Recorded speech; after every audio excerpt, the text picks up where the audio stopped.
To come up is the controversy surrounding Hillary Clinton's use of a private email server during her time for 4 years as the Secretary of State, a decision President Obama says was a mistake. Let's dig deeper on that and more. Joining us, our chief political analyst Gloria Borger, our senior political analyst Ron Brownstein, editorial director of the National Journal, our CNN political commentator, the host of CNN Smirconish, that would be Michael Smirconish, and CNN's national security commentator, the former Congressman Mike Rogers. Gloria, here's the clip. This is what the president said about Hillary Clinton's email server while she served as Secretary of State. He said this on CBS. Did you know about Hillary Clinton's use of private email server? No. While she was Secretary of State? No.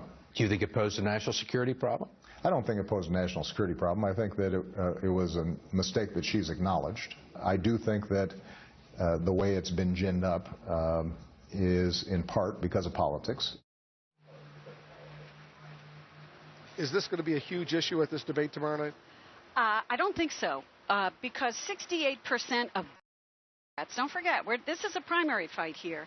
68% of Democrats believe that Hillary Clinton is honest and trustworthy.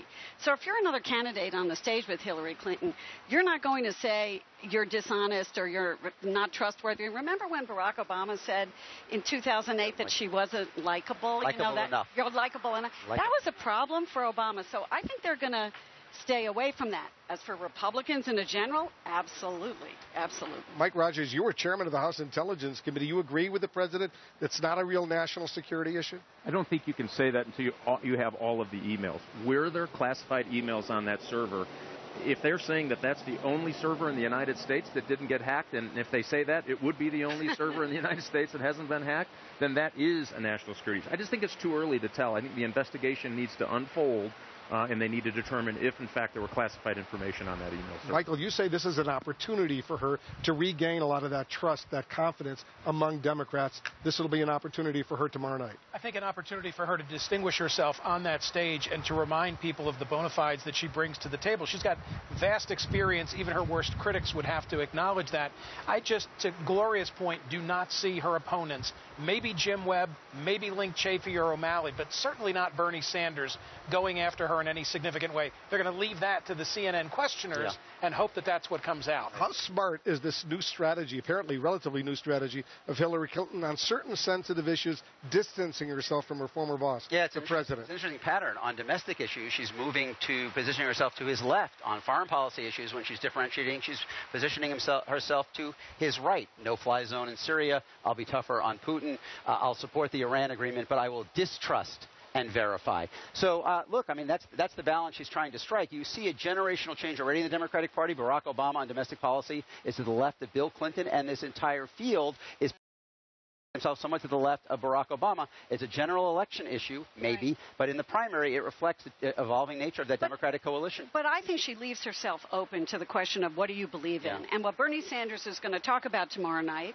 is his own consistency on issues. You know, he always likes to say, I believe these things for 30 years. And they've caught up to him. I mean, he's been talking about minimum wage. He's been talking about infrastructure. He's been talking about income inequality. And now, finally, the nation is also in that place. And that is a much safer line of argument for them to pursue against Hillary Clinton than the emails, where against the backdrop of the staffers' allegations on CNN this weekend and Kevin McCarthy's comments, I think it could appear that you're doing the Republicans' bidding as one of the other candidates raising it. But this question of consistency and can you trust her to be in her commitments, I think, is a much safer ground for those Democrats. Let's talk about from the Republican perspective, watching this debate tomorrow night.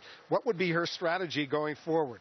Well, I think she just holds in her lane and just holds her lane tight enough that it doesn't attract the ire of the other candidates. I think her biggest concern is probably that question that comes from not necessarily a candidate, but from one of the interviewers on something that she doesn't feel comfortable answering. She knows she's going to get the email question. It has to happen. I think she's going to be prepared. I think she's going to try to minimize it. And if they don't go after each other, which you hear coming out of those camps, then it may be not a very exciting debate, really, for all the Democrats. They're all going to stick in their lane. You never know what's going to happen from the candidates who have nothing to lose. Right. Well, a Jim Webb or O'Malley is not doing well. Right. How you score a zero on a poll, that's not a good day for a candidate. No, and three of those candidates, they don't have a whole lot to lose. Right now, they're scoring 0, 1, or 2% or whatever. So I suspect they're going to come out swinging at her and Bernie Sanders, and that could make a lively debate. All right, guys. We hope so. Thanks very much.